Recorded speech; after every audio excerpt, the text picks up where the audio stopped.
دویمه مسله دا ده چې کم درزي دی درزي هغه له ما سوټ یوړو په هغې کې ما له ده سوټ تیار کو د هغې زه اجرت ورکوم خو د هغې نه څه کپړه پاتې شوه د دغې کپړې استعمال د درزي دپاره د مالک د اجازت نه بغیر جایز نه دی ګورې مالک نه به اجازت لي چې بھائی ستا د جوړې نه دومره کپړه پاتې شوې ده ستا خوښه د کوړې او کو مونږ ته یې پرېږدی خو د درزي رور دپاره زه دا خبره کوم چونکې زما رونه او زمون خاندان ټول درزیان دي دا مسله شته نو بهتره دا ده چې کومه کپړه پاتې شي ورته د جوړه کې لفافه کې کېده دې سره به ستا اعتماد زیات شي هغه به ووایي چې دا ډېر خودداره انسان دی یعنې دا کپړه د ځان ته میثارولی شوه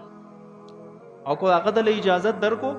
بالکل د بیا په خپل استعمال کې راوستی شي هم د دې په شان مسله د مصري ده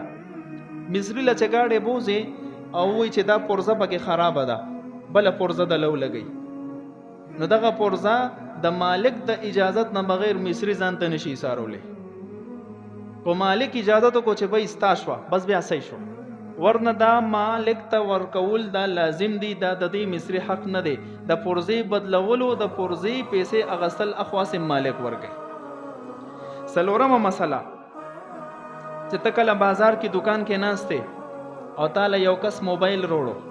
یا بل قیمتي څیز یې روړو چې بھائی دا زه خرڅوم